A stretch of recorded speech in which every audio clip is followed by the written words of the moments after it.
Committee के मशकूर हैं और आप भी दिलचस्पी के साथ क्लास अटेंड कर रहे हैं, तो बहुत शुक्रिया। बाकायदा आगाज़ के लिए मैं तिलावत के लिए मुल्तमिस हूँ जनाब सरफराज खान एडवोकेट साहब से कि आएँ और तिलावत कुरान पाक से आगाज़ करें। जनाब सरफराज खान एडवोकेट।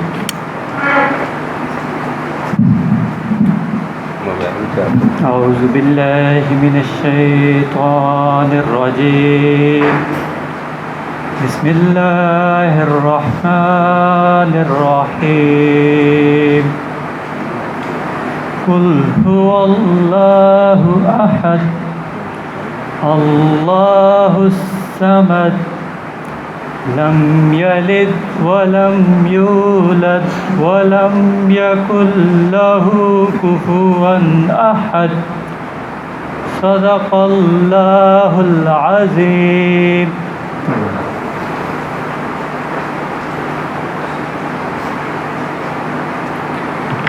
जज़ाकल्लाह जी।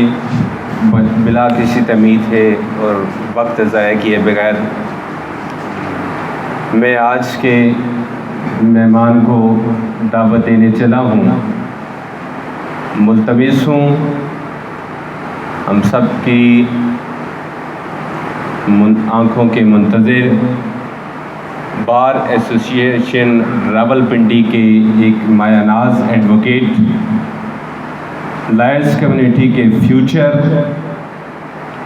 माहिर कानूनदान, अपना नाम अपनी पहचान रखने वाले मुल्तमिस हूँ मोहतरम जनाब अफजल ख़ान जदून साहब से कि वो आएँ। जनाब अफजल ख़ान जदून साहब।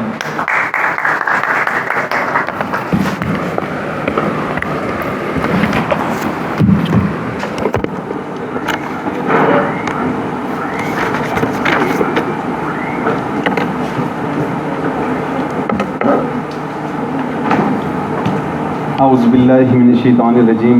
बिस्मिल्लाहिर्रहमानिर्रहीम। अल्लाहुम्मा सल्लि अला सय्यिदिना मौलाना मुहम्मदिन व अला आलि सय्यिदिना व मौलाना मुहम्मदिन व बारिक व सल्लिम वसल्लम। जनाब सदर, जनाब सेक्रेटरी साहब और तमाम executive committee Taxila bar association और मेरे तमाम मुअज़्ज़िज़ बहन भाई वकला, अस्सलाम वालेकुम। किसी वकील के लिए ये बड़े एज़ाज़ की बात होती है कि जब उसे अपनी बार एसोसिएशंस अप्रिशिएट करें और रिकग्नाइज़ करना शुरू कर दें। मैं माशाल्लाह जितने दोस्त यहाँ पे बैठे हैं उनमें से अक्सर जो मेरे सीनियर्स हैं यहाँ पे तशरीफ़ रखते हैं। आपकी मोटिवेशन के लिए सिर्फ बात करूँगा इन द बिगनिंग कि ये इतना ज़बरदस्त प्रोफेशन है, प्रोफेशन ऑफ एडवोकेसी, कि इसमें टॉप फ्लोर हमेशा खाली रहता है। उसकी एग्ज़ाम्पल आपके सामने मैं मौजूद हूँ कि सिर्फ 13-14 साल की प्रैक्टिस में अल्लाह ताला ने बड़े ही करमों से नवाजा है। हम लोग जब यहाँ पे आए थे अप्रेंटिसशिप स्टार्ट की थी, उस वक्त पैदल ही आए थे घर से, इवन कि हमारे पास मोटरसाइकिल तक नहीं था। फिर अल्लाह ने ऐसे करम से नवाजा डे बाय डे के आज मुख्तसर से 13-14 साल के अरसे में अल्लाह ताला ने तमाम लवाज़मात से, तमाम सहूलियात से अल्लाह ने नवाजा। और यकीन करें कि सिर्फ इसी प्रोफेशन की वजह से नवाजा। आप दोस्तों की हौसला अफजाई के लिए ये बात कर रहा हूँ कि आप लोग अभी इस प्रोफेशन में नए तशरीफ़ लाए हैं। बहुत सारी एक्सपेक्टेशंस होती हैं फैमिलीज़ की।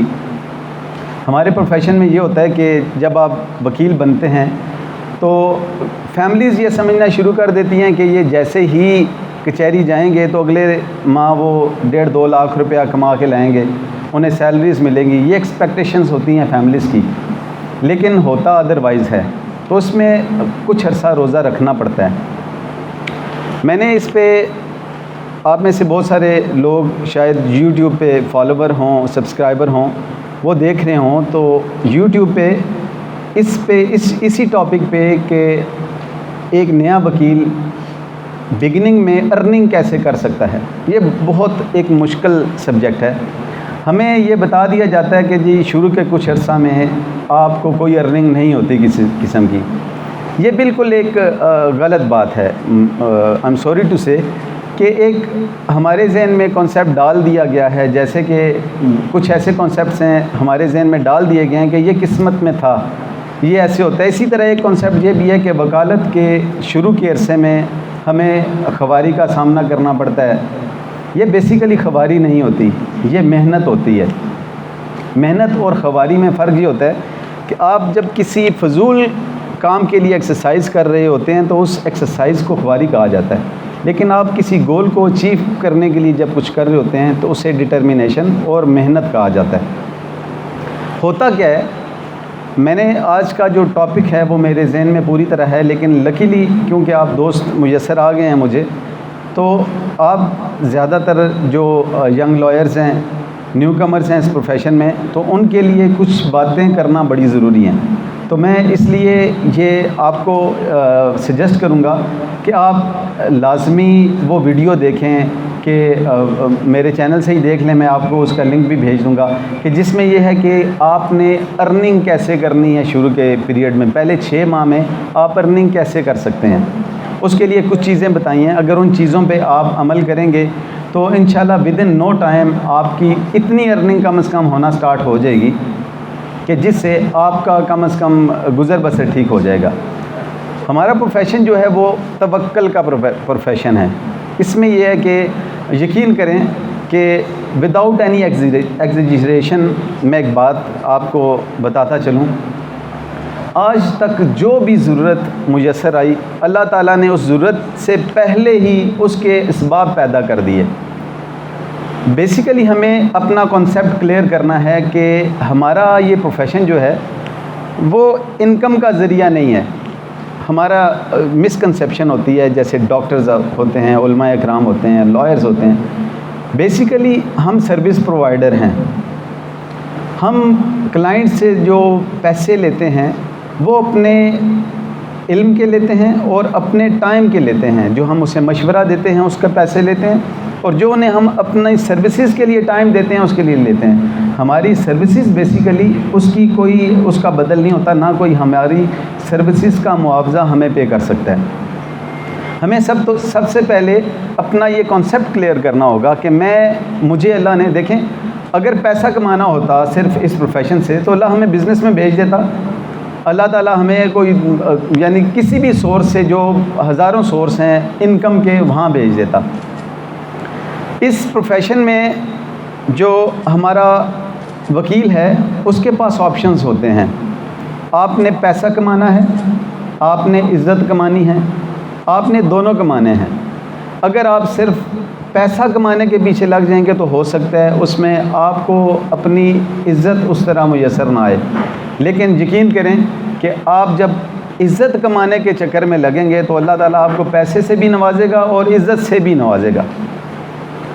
मैं एक अपने टॉपिक पे आने से पहले ना 2-3 चीज़ें आपसे डिस्कस करना चाहूँगा। हो सकता है हमारी इसके बाद इस रेफरेंस से मुलाकात ना हो, हमें ये बैठक दोबारा मुयस्सर ना हो, और हो सकता है कि इतने टाइम के बाद हो कि ये टाइम ज़ाया हो जाए। हर चीज़ का एक वक्त होता है। इस वक्त बेसिकली आप अगर देखना शुरू करेंगे मेरी वो गुफ्तगू मेरे YouTube चैनल पे, तो आपको पता चलेगा कि वहाँ पे एक बेसिक जो मैंने वहाँ पे एक गुफ्तगू, लेक्चर्स तो नहीं कहूँगा उसे, डिस्कशन ही कहूँगा, कि वो मैंने अपलोड की हुई है। उसमें ये कहा कि चैम्बर को सिलेक्ट कैसे किया जाए, आप अपने सीनियर का इंतखाब कैसे करें, ये बड़ी अहम बात है। और खुदा ना खास्ता आपने ऐसे चैम्बर्स को ज्वाइन कर लिया जहाँ पे आप सेटिस्फाइड नहीं हैं, तो आपने वो चैम्बर छोड़ के दूसरी जगह कैसे जाना है। लेकिन याद रखें, किसी को भी ये हक़ ना दें कि वो आपको स्पॉइल करे, किसी को हक़ ना दें। उसकी रीज़न ये है कि आपके पेरेंट्स की बहुत एक्सपेक्टेशंस हैं आपसे, आपकी अपनी बहुत एक्सपेक्टेशंस हैं। मैंने देखा कि इस प्रोफेशन में लोग आते तो बड़े जज्बे के साथ हैं, लेकिन साल 6 महीने के अंदर सारे लोग, अक्सर लोग भाग जाते हैं। मसलन कि 2003 से 6-7 के सेशन में पंजाब लॉ कॉलेज से हम कोई 100-150 के करीब हम फारिग हुए लोग। उनमें से इस वक्त जो प्रैक्टिस कर रहे हैं वो 6-7 से ज़्यादा लोग नहीं हैं। उनमें से भी जो अच्छी प्रैक्टिस कर रहे हैं वो 3-4 से ज़्यादा लोग नहीं हैं। उसकी रीज़न ये होती है कि हम यहाँ पे आते हैं तो एक्सप्लॉइट होते हैं मुख्तलिफ़ बातों पे, हमें यहाँ पे आके प्रॉपर फोरम नहीं मिलता जहाँ पे हम अपनी एबिलिटीज़ को पॉलिश कर सकें। तो बस आप सबसे पहली कंसिडरेशन ये है कि आप देखें कि जहाँ पे आप बैठे हुए हैं क्या ये जगह आपके लिए सूटेबल है कि नहीं है।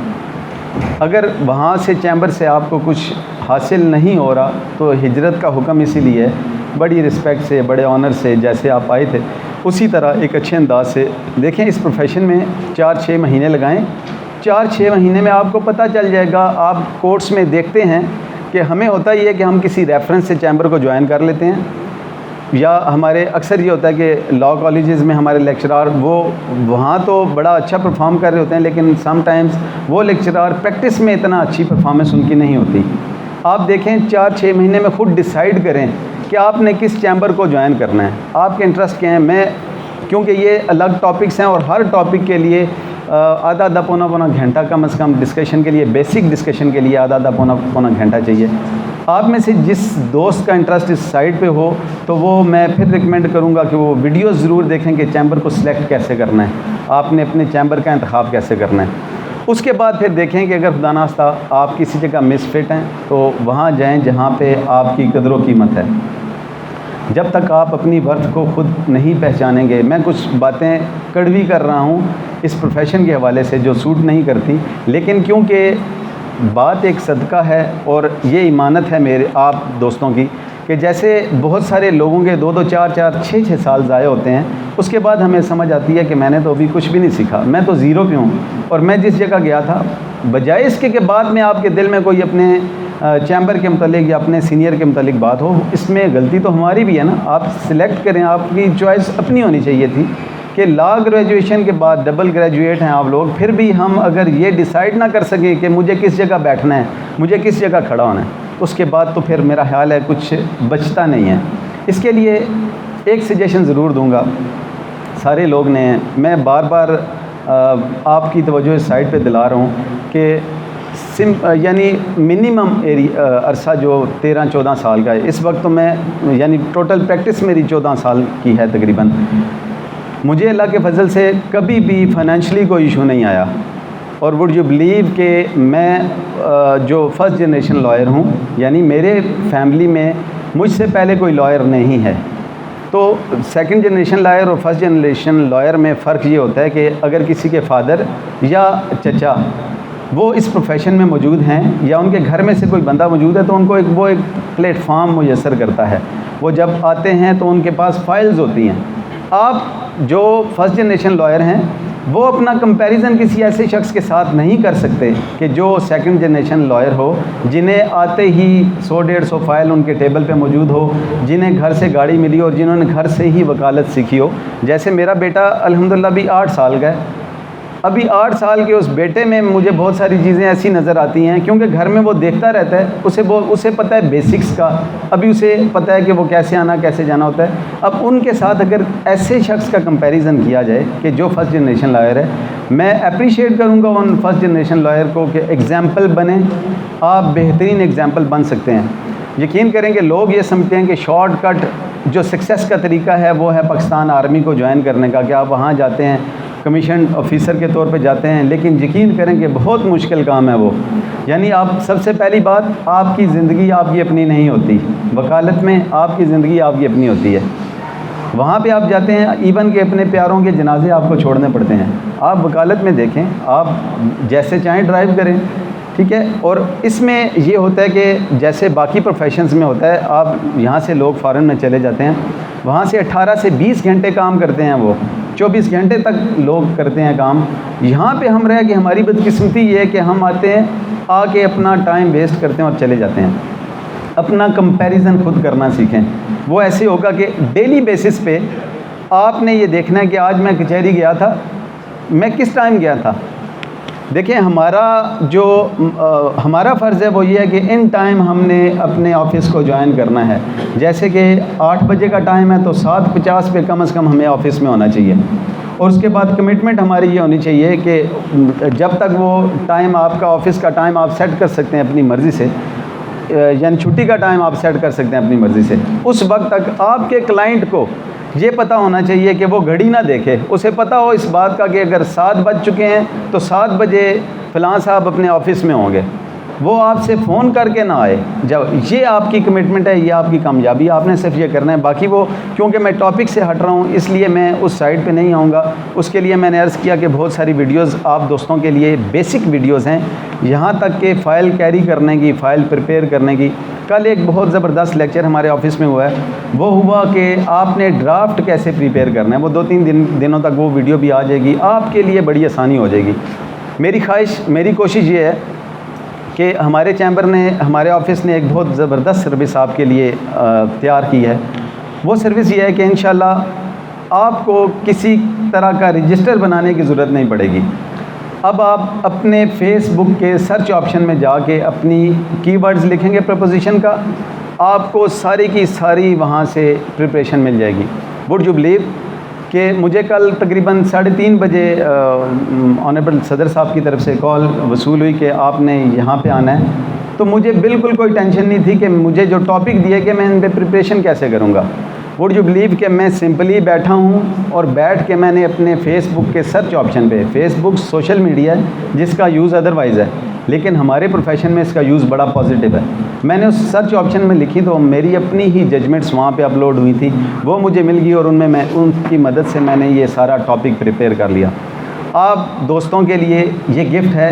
मेरी ख्वाहिश है कि आने वाले तकरीबन साल सवा साल के अंदर अल्लाह ताला हमसे ये काम ले ले और ये हो कि किसी दोस्त को कोई प्रपोजिशन पे सर्च करने की ज़रूरत ना पड़े।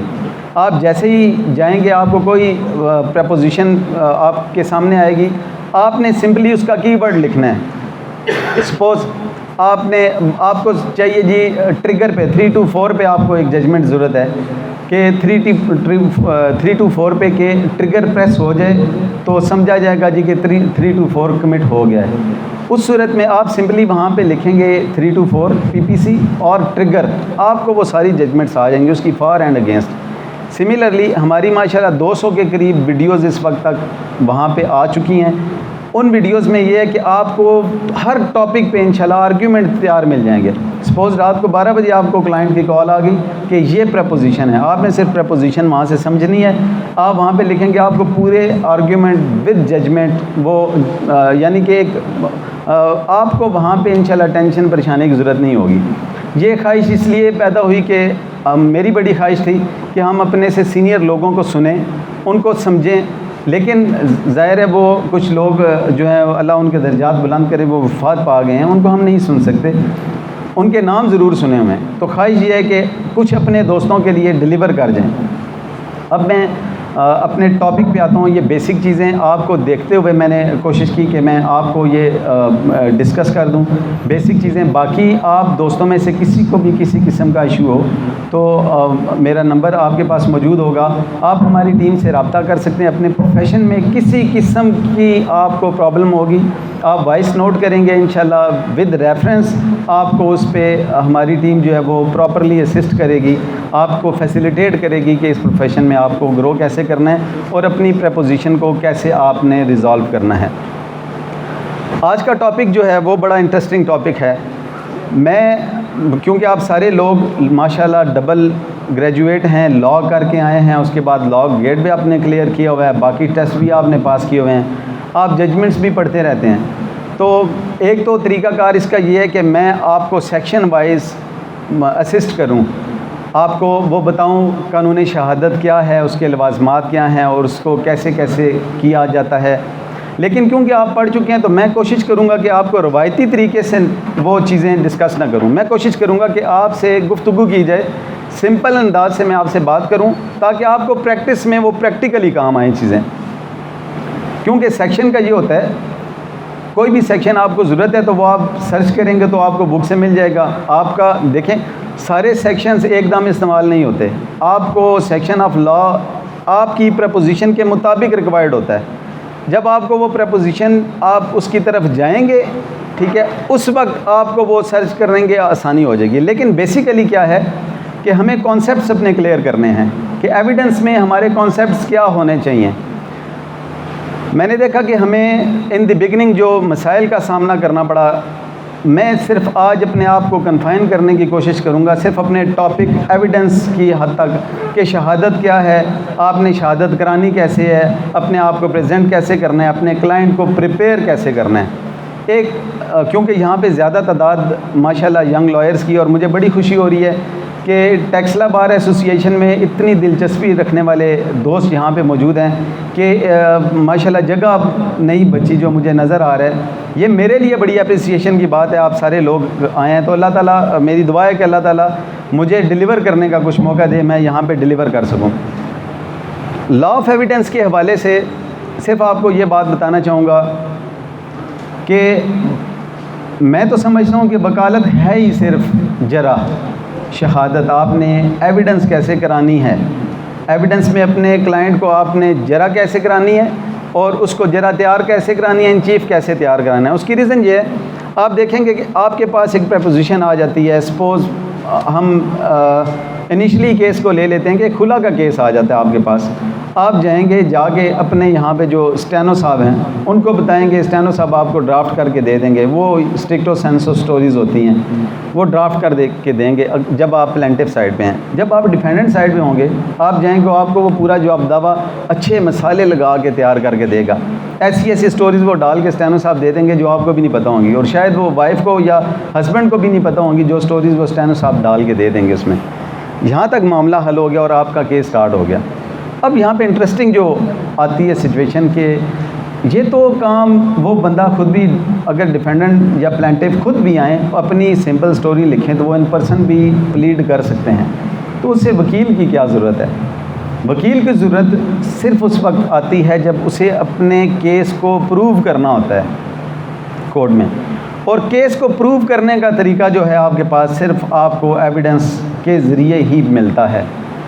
वकालत में जो चीज़ फ़र्क डालती है वो आपकी क्रॉस एग्जामिनेशन है। आप अपने सीनियर दोस्तों से मिलेंगे तो उनसे पूछें ना कि जरा में मुझे कुछ नाम बता दें। वैसे वकालत में आपको हो सकता है वो 50 नाम गिन के बताएं कि ये वकील बड़ा अच्छा है, लेकिन जब आप क्रॉस एग्जामिनेशन के मुतालिक आप पिन पॉइंट करेंगे तो यकीन करें 3, 4, 5 के आगे ना हाथ की उंगलियां रुक जाती हैं, कैलकुलेशन इतनी शार्ट हो जाती है, क्योंकि जरा एक मुकम्मल फ़न है, एविडेंस एक मुकम्मल फ़न है, इस पे अबूर होना ज़रूरी है। आप लोगों के लिए भी इनिशली जो चीज़ें हमें रिक्वायर्ड हैं वो क्या हैं, मैंने सिर्फ उसी पे आपको असिस्ट करना है। जरा का इल्म होना क्यों ज़रूरी है कि आपने एक दावा बहुत अच्छा बनाया, वो फिर मैं उसी बात स्टेनो साहब ने बना के दे दिया, चलें छोड़ें स्टेनो साहब को, आपने खुद वो जजमेंट्स देख के एक दावा बहुत अच्छा बना दिया। वो दावा बनाने के बाद या जो आप दावा आपने अच्छा दे दिया, इश्यूज़ फ्रेम हो गए। इश्यूज़ फ्रेम होने के बाद अगर आप उस केस को प्रूव नहीं कर पाए तो आपकी जरा आपका दावा भी सारी वो प्लीडिंग आपकी बेकार हो जाएगी। उस सारी प्लीडिंग का आपको कोई फ़ायदा नहीं होना। आपको कहाँ पे फ़ायदा होना है, आपने कैसे प्रूव करना है आपका। मैंने देखा बहुत सारे हमारे केसेस हमारे पास आए जो बिल्कुल यानी बैडली ड्राफ्ट केसेस थे, उनमें ड्राफ्टिंग किसी काम की नहीं थी, प्लीडिंग में बेसिक चीज़ें प्लीडिंग में वो प्रोवाइड नहीं कर सके। लेकिन हमारे पास जब केस आया तो अल्हम्दुलिल्लाह सिर्फ जरा के ज़रिए उसमें एविडेंस ऐसी दी, इस तरह की क्रॉस एग्जामिनेशन की कि उसमें हम अपने क्लाइंट को रिलीफ देने में कामयाब हो गए। इसी के वाइस वर्सा ये होगा कि अगर क्रॉस एग्जामिनेशन का या एविडेंस का आर्ट नहीं आता तो आप अपना अच्छा भला केस लूज़ कर देंगे। मैं इसकी एक एग्ज़ाम्पल आपको देता हूँ। वो एग्ज़ाम्पल ये है कि एक रस्ते का केस है, आपने ईज़मेंट राइट एक्ट के तहत एक रस्ते का केस करना है जी कि ये यहाँ पे एक रास्ता मौजूद है। अब रस्ते में एक अच्छा आपने प्लीड किया सूट, वो अच्छा ड्राफ्ट हो गया सूट। अब जब एविडेंस आई उस वक्त हमें अगर पता ही नहीं कि बेसिकली इस पे लॉ क्या है और इसको मैंने प्रूव कैसे करना है, तो यकीन करें कि हम केस लूज़ कर जाएंगे। अब उसमें मैं एक एग्ज़ाम्पल आपको छोटी सी एग्ज़ाम्पल देता हूँ कि केस तो बड़ा अच्छा ड्राफ्ट हो गया, इश्यूज़ भी बड़े अच्छे कोर्ट ने फ्रेम कर दिए। उसके बाद हम प्लेंटिव साइड पे हैं और प्लेंटिव साइड पे एक क्लेम ये है कि ये रास्ता मैं 25 साल से ये रास्ता यूज़ कर रहा हूँ। हम वहाँ पे विटनेस अगर ले के जा रहे हैं और वो विटनेस की उम्र ही 30 साल है टोटल, और वो 30 साल का जो गवाह है वो आके वहाँ पे प्रॉपर अच्छी शहादत देता है और आगे वकील साहब जानते होते हैं लॉ को, तो वो उससे कहते हैं कि जनाब ये दुरुस्त है कि आपकी एज 30 साल है, ये दुरुस्त है कि आप फ़लाँ सन में जब ये रास्ते का इशू बना था या ये रास्ता उस वक्त बना था उस वक्त आपकी एज सिर्फ 5 साल थी। अब आप देख लें कि कौन सा बंदा वो उसकी एबिलिटीज़ में आता है कि कौन गवाह दे सकता है। अब एक बच्चा 5 साल का था तो वो कैसे गवाही दे सकता है उस वक्त के हिसाब से। मुझे सिर्फ एक सवाल का जवाब आपसे चाहिए। एक साइड पे ये 30 साल का गवाह है, उसी तरह दूसरी साइड पे एक 50 साल या 60 साल की उम्र का गवाह आ जाता है, तो दोनों में से बेहतरीन गवाह कौन सा है? कोई बता सकता है? दोनों में से बेहतरीन गवाह कौन सा है? एक तरफ 30 साल का गवाह 25 साल का रास्ता साबित करना है 30 साल का, और दूसरी तरफ से 60-70 साल का गवाह है 60 साल का गवाह। अब ये देखें, अब उन्होंने गवाह पेश कर दिया 60 साल का। यहाँ पे ही तो वकालत में आपको यहाँ पे ही तो जरा में आपने प्रूव करना है। अब अगर आपको केस के फैक्ट्स पता होंगे, इस गवाह के मतलब डिटेल पता होंगी, तो आप ये जान जाएंगे कि ये गवाह तो 10 साल पहले ये तो कराची में रह रहा था, ये तो पिछले 10 साल से यहाँ पे आके इस इलाके में शिफ्ट हुआ है। आप जब उससे यही सवाल करेंगे तो ये साबित हो जाएगा कि ये गवाह भी 10 साल से, यानी ये गवाह भी उस वक्त की एविडेंस तो ये भी नहीं दे सकता। अब हुआ क्या कि आपके गवाह के इंतखाब ने आपके वो अच्छे भले बने हुए केस को बिल्कुल उड़ा के रख दिया। यानी कि समटाइम्स होता है प्लीडिंग में बहुत अच्छा केस होता है, लेकिन एविडेंस अगर उसमें प्रॉपर प्रोड्यूस नहीं की जाती तो ऑनरेबल कोर्ट, आपको पता है हमारा जो सिस्टम है वो हमारी कोर्ट्स ऑफ लॉ हैं, कोर्ट्स ऑफ जस्टिस नहीं है। जो फाइल में होगा, जो मिसल में आप लेके आएंगे, उसी के मुताबिक ऑनरेबल कोर्ट ने डिसाइड करना है। इसके अलावा कोर्ट के पास और कोई तरीका नहीं है कि वो उसको डिसाइड कर सकें। तो इसलिए हमें गवाह का इंतखाब करना, ये यानी कि जरा की मैं इम्पोर्टेंस आपको बता रहा था कि जरा की इम्पोर्टेंस क्या है, शहादत की इम्पोर्टेंस क्या है, और उसमें आगे जरा की इम्पोर्टेंस क्या है। इसमें मैं बिल्कुल स्टार्ट से ये अब असिस्ट करने की आपको कोशिश करूँगा कि वकालत के लिए सबसे पहले ज़रूरी क्या है। आपको जरा, क्योंकि मैंने सिर्फ एविडेंस में आना है, एविडेंस के लिए सबसे पहले क्या ज़रूरी है, तो सबसे पहले ज़रूरी है कि आपने फैक्ट्स को कैसे गैदर करना है। आपने अपने क्लाइंट से मुशावरत करके उनसे फैक्ट्स को, केस के फैक्ट्स को कैसे लेना है। याद रखें, जितने अच्छे फैक्ट्स आप ले लेंगे क्लाइंट से, उतना अच्छा केस आप ड्राफ्ट कर सकेंगे, उसके मुताबिक उतनी अच्छी ही क्रॉस एग्जामिनेशन कर सकेंगे, उसके अलावा उतनी ही अच्छी आप इन चीफ करवा सकेंगे। अब इसके लिए ये कि फैक्ट शीट कैसे बनानी है। अब क्योंकि बेसिक हमारा स्टार्ट ही यहाँ से हो रहा है कि आपकी एविडेंस तो वो होगी, मैं अभी आपको सिविल और क्रिमिनल साइड बाय साइड लेके चलूँगा कि सिविल में कैसे आपने एविडेंस करानी है और डिफरेंस क्या होगा, और क्रिमिनल में एविडेंस कैसे करानी है, उसमें डिफरेंस क्या होगा। अब जैसे मैं पहले बात कर लेता हूँ आपसे सिविल में। अब सिविल में आपके पास एक केस आ गया, सपोज़ एक बंदा कहता है कि पोजेशन मेरा है इस प्रॉपर्टी पे और मेरा इतने अरसे से पोजेशन है। अब आपने डिक्लेरेशन का सिंपल केस करना है। डिक्लेरेशन के केस को समझने के लिए, इसकी एविडेंस को समझने के लिए आपको चाहिए क्या कि पहले आप पूरे फैक्ट्स उससे लें। यानी कि सबसे पहले तो आप देखेंगे ना कि इसका कॉज ऑफ एक्शन कैसे बनता है। उसके लिए वो उस वक्त होगा कि जब आप अपने क्लाइंट से प्रॉपर मुशावरत करेंगे, अपने प्रोफेशन को टाइम दें, अपने क्लाइंट को टाइम दें। आपका क्लाइंट, यकीन करें कि हमें बहुत सारे केसेस में, यानी अक्सरियत में आपको बताता हूँ, मेजॉरिटी ये हुआ, मेजॉरिटी केसेस में क्लाइंट आता है, आपको सारा अपना मसला बताता है और मसले का सलूशन भी खुद बता के जाता है। हमें वहाँ पे सिर्फ लॉ को अप्लाई करना होता है, और लॉ को कैसे अप्लाई करना है यही हमारा फ़न है, क्योंकि बाकी तो वह सारा प्रोसेस उनको भी पता होगा। यानी इन पर्सन भी केस कर सकता है कोई शख्स, उसमें कोई इशू तो नहीं होता, लेकिन वकील का काम क्या है कि वो उसको प्रॉपरली उस केस को टेक अप करे। मैं कोशिश करूँगा कि मैंने कल जो हमारे ऑफिस में सेशन था वो था कि FIA के केसेस में आपने ब्रीफ कैसे लेना है क्लाइंट से, आपने पढ़ना कैसे है, फ़ाइल को कैसे पढ़ना है, और फैक्ट शीट कैसे तैयार करनी है। याद रखें, फैक्ट शीट की अहमियत क्या है। फैक्ट शीट वो अहम डॉक्यूमेंट है जिसके बगैर वकालत हो ही नहीं सकती। हमारा तो सारा जितना भी सिलसिला चल रहा है वो सारा ज़ुबानी कलामी शहादत पे चल रहा है।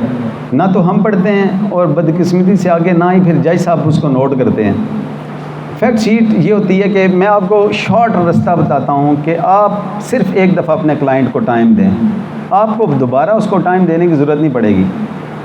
एक दफ़ा क्लाइंट फ़र्स्ट टाइम जब आते हैं तो आप कोशिश करें कि अपने क्लाइंट को ये समझें, सबसे पहले आप ये समझें कि ये ज़िंदगी में मेरा पहला क्लाइंट है और ये इसके बाद ही मेरा आखिरी क्लाइंट होगा, इसके बाद मेरे पास और कोई क्लाइंट नहीं आना।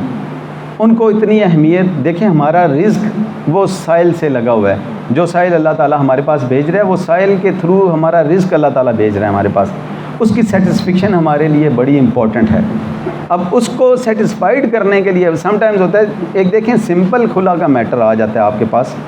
अब सिंपल खुला के मैटर में आप सबको पता है कि क्या होता है, लेकिन उसके बावजूद आप जब अपने क्लाइंट को बिठा के उससे फैक्ट्स लेते हैं वो आपसे सेटिस्फाइड होता है। एक छोटा सा डिफरेंस बताऊंगा। क्लाइंट जाता है एक सीनियर लॉयर के पास, उनके पास जब जाता है उन्हें बताता है जी मेरा ये बच्ची का इशू है, मैंने ये खुला लेनी है सिंपल। आपका उनके साथ कोई रिलेशन नहीं, वो कहते हैं ठीक है जी बैठें चाय पिएं, दीगर गपशप की और उसे फारिग कर देता है। उसके बाद वो सेकंड ऑप्शन थर्ड ऑप्शन करता है। अब बाई चांस आपके पास वो तशरीफ़ ले आता है क्लाइंट, जब आपके पास आता है आपसे पहले जो 2 3 4 लॉयर्स थे उन्होंने क्या किया, ये मैं आपको स्किल बता रहा हूँ, बेसिक स्किल कि आपने क्लाइंट को सेटिस्फाइड कैसे करना है। हमारे प्रोफेशन में वकालत की नाकामी के असबाब ये होते हैं कि आपके पास क्लाइंट तो आ जाता है लेकिन हम क्लाइंट को सेटिस्फाइड नहीं कर पाते। हमारे प्रोफेशन में मार्केटिंग की आपको पता है हमें इजाज़त नहीं है, हम विजिटिंग कार्ड के अलावा और एक मखसूस साइज़ के बोर्ड के अलावा हम कोई मार्केटिंग नहीं कर सकते। हमारी मार्केटिंग क्या है, हमारी मार्केटिंग ये एक क्लाइंट है। याद रखें, आपका एक क्लाइंट आपसे सेटिस्फाइड होगा तो आपको 10 क्लाइंट भेजेगा, लेकिन एक क्लाइंट आपसे नाराज़ हो गया या आपसे डिससेटिस्फाइड हो के चला गया, उसने आगे 100 को ख़राब करना है, वो पूरे गांव में बताएगा, उस वकील के पास नहीं जाना। और हमारे यहाँ होता ही है कि हम आंखों से नहीं कानों से देखते हैं, जो हमें बता देता है बदकिस्मती से वही होता है। अब मैं सिर्फ आपको इस साइड पे लाना चाहता हूँ कि एविडेंस के लिए सबसे पहली जो आपकी रिक्वायरमेंट है वो फैक्ट शीट है। वो क्लाइंट जब आपके पास आया, आपने उन क्लाइंट साहब को बिठाया सामने, बिठा के आपने उनसे पूछा, उनकी सारी बात सुनी और उसको नोट किया। अब क्लाइंट को नहीं पता कि इनका सपोज़ खुला का मैटर है या रिकवरी ऑफ मेंटेनेंस का मैटर है। अब उसके लिए रिक्वायर्ड क्या क्या है आपको तो पता है कि मुझे से सबसे पहले तो चाहिए होगा निकाहनामा, उसके बाद मुझे अब मेंटेनेंस की हद तक इशू है तो देखना होगा कि इनके अखराजात कितने हैं, ये देखना होगा कि उसकी इनकम क्या है, ये देखना होगा कि बच्चों के अखराजात कितने हैं, कितने बच्चे हैं। अब यहाँ पे जब आप शुरू करेंगे आप वहाँ से फैक्ट उसके बनाएंगे और प्रॉपर अपनी फैक्ट शीट पे उसे नोट करेंगे। मुझे खुद बताएं कि एक तरफ वो अपने कज़न के पास गया या अपने बहुत प्यारे दोस्त के पास चला गया जो लॉयर थे, जिन्होंने कहा ठीक है जी खुला केस हो जाएगा। अब उन्होंने क्यों कहा, उन्होंने इसलिए कहा कि उन्हें फैमिलीज़ की स्टोरी पता है, उन्हें ये पता है और उनके पास इतना काम है कि इस बंदे के लिए उनके पास टाइम नहीं है। जबकि आपके पास जब वो तशरीफ़ लाया, अब जैसे हमारे पास सिलसिला है माशाल्लाह, टाइम की किल्लत होती है तो हमारी टीम जो है वो हमारी प्रॉपर टीम बनी है जो फैक्ट फाइंडिंग करती है।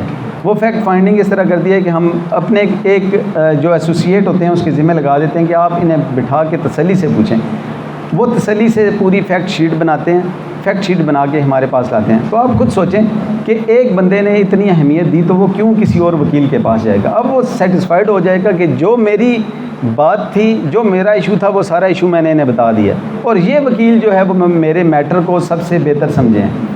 अब मैं क्योंकि फैक्ट शीट एक अलग से पूरा टॉपिक है, वो मैं इंशाल्लाह वीडियो की सूरत में आपको प्रोवाइड कर दूंगा। उसमें ये होगा कि फ़ैक्ट कैसे लेने हैं, क्योंकि मुख्तलिफ़ मुकदमात में फ़ैक्ट्स मुख्तलिफ़ अंदाज से लेने होते हैं।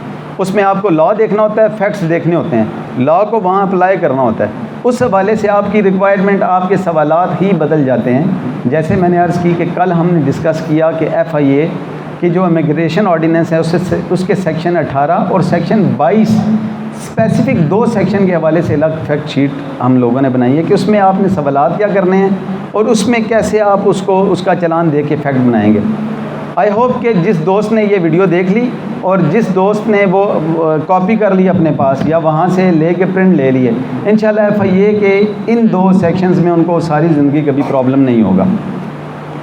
अब क्योंकि मैं आ रहा हूँ इसी एविडेंस के हवाले से कि एविडेंस उस वक्त तक आप बेहतर तरीके से अपनी एविडेंस नहीं दे सकते जिस वक्त तक आपने अपना दावा प्रॉपर तरीके से ड्राफ्ट नहीं किया होगा या आपने जवाब दावा प्रॉपर तरीके से नहीं दिया होगा। सिविल में आपको पता है रूल है, वो ये है कि आप अपनी बियॉन्ड प्लीडिंग नहीं जा सकते। आपने जो दावे में दे दिया उसके बाद आपने एविडेंस में कोई और चीज़ नहीं देनी, आप दे ही नहीं सकते। वो अगर आप दे भी देंगे तो कोर्ट उन्हें नहीं पड़ेगी, कोर्ट उन्हें कंसीडर नहीं करेगी। सिमिलरली आप जब आते हैं क्रिमिनल केस में भी ये होता है कि आपने जो FIR में बता दिया, आपने 161 की स्टेटमेंट में जो दे दिया, उसके बाद आप उससे आगे जाएंगे तो वो इम्प्रूवमेंट आ जाएगी, आप उस तरफ भी नहीं निकल सकते। अब मैं फिर फैक्ट शीट पे आता हूँ। अगर आपकी फैक्ट शीट वेल प्रिपेयर्ड होगी, आपका दावा वेल ड्राफ्टेड होगा, आपका दावा वेल ड्राफ्टेड होगा तो फिर एविडेंस में आप सिर्फ उस दावे को, सिविल में आ जाते हैं पहले। सिविल केस में आप ये करेंगे, एक सूट, सिंपल सूट कर लेंगे, सूट फॉर डिक्लेरेशन कर लें, कैंसलेशन कर लें या कोई भी सूट कर लें। आपने प्लीडिंग में वो दे दिया, आपने सिंपली उसको रिप्रोड्यूस करना है और अपने क्लाइंट को वो सारे फैक्ट्स, वो मामलात आपने अपने क्लाइंट को बता देने हैं। क्रिमिनल साइड पे आप जाएंगे तो वो वहाँ पे स्कोप आपके पास लिमिटेड है। क्रिमिनल साइड पे ये होता है कि आपका क्लाइंट उस वक्त आपके पास तशरीफ़ लाता है जब वो सब कुछ कर चुका होता है।